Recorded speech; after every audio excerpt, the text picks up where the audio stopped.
Es importante remarcar que en virtud de lo que ha sucedido o está sucediendo en estas últimas semanas, tenemos un descenso abrupto de los casos, en la última semana en particular, con respecto a COVID, 194 casos reportados, veníamos previamente de 300 y anteriormente de 500, y como la novedad más importante es el establecimiento desde el Ministerio de Salud Pública para toda la provincia del carácter optativo del uso del barbijo para espacios recreativos, laborales y educativos. Sostenemos el uso del barbijo obligatorio en el transporte público.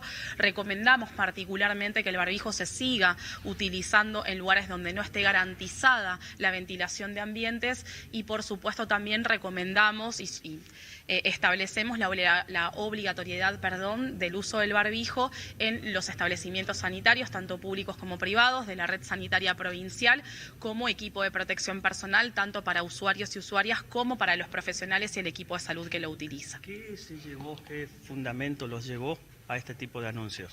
Bueno, particularmente lo que vemos es que la evaluación epidemiológica, si nosotros nos remontamos en realidad hace muchos meses atrás, no sé si recuerdan, por los meses de marzo a abril, cuando descendió la tercera ola, hubieron provincias que inclusive con el brote de gripe establecieron el carácter optativo, como provincia de Buenos Aires, Ciudad Autónoma y otras provincias de la Argentina. Nosotros, teniendo la oportunidad ya en ese momento de establecerlo como optativo, decidimos sostener el carácter obligatorio del uso del barbijo por lo que eran los casos de gripe y de virosis respiratoria. Y hoy lo que tenemos, de acuerdo a la vigilancia epidemiológica, tenemos en descenso los casos de gripe, en descenso los casos de virosis respiratorias, tanto en adultos como en población pediátrica, y por supuesto en descenso los casos de COVID-19. 194 casos semanales, estamos hablando aproximadamente de menos de 25 a 30 casos por día.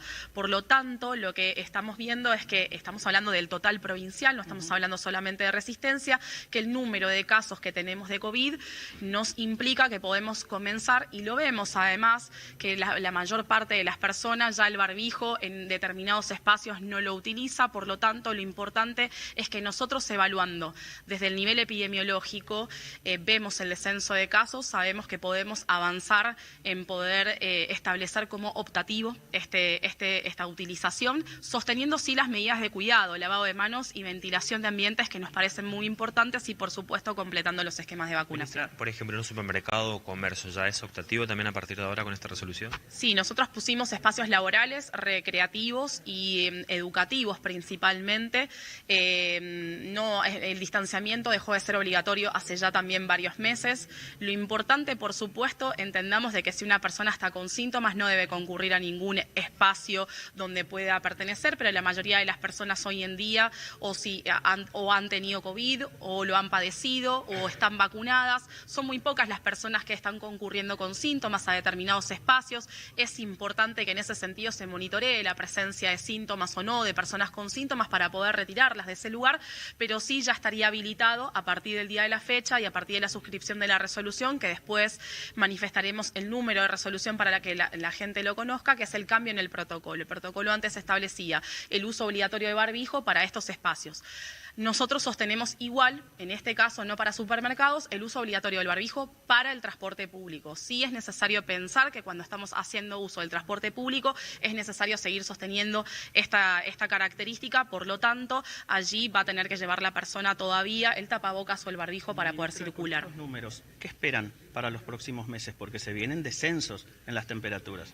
Nosotros tenemos en estos casos, tenemos aún todavía un clima fresco que, si lo vemos, es un clima diferencial al invierno. Estamos próximos a ingresar a los meses de primavera y verano. Sabemos que los climas más cálidos, con respecto a lo que significan las virosis respiratorias en general, implica disminución de los casos tanto de gripe como de otras virosis. Puede haber circulación. Todavía no tenemos una imagen específica a nivel mundial de lo que puede llegar a pasar epidemiológicamente con el COVID-19. Tuvimos esta cuarta ola producto de la circulación de subvariantes de Omicron, la BA.4, la BA.5, que son... El dato, ministra, perdón, pasa por los cambios de estación. Por allí tienden a confundir, porque hoy tenemos mucho frío, en un rato calor. ¿Qué decir frente a este tipo de situaciones que se van a dar?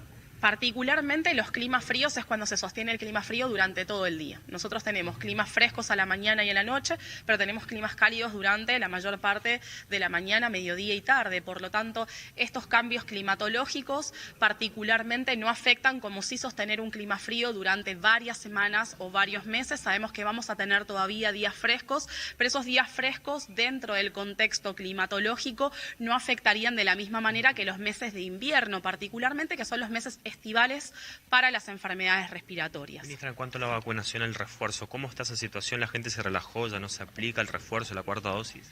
Bueno, eso es lo que pasa, la percepción del riesgo es lo que vos estás diciendo, la percepción del riesgo bajó muchísimo, si los casos disminuyen y las personas no se contagian alrededor nuestro, nosotros sentimos de que no habría riesgo de contagio.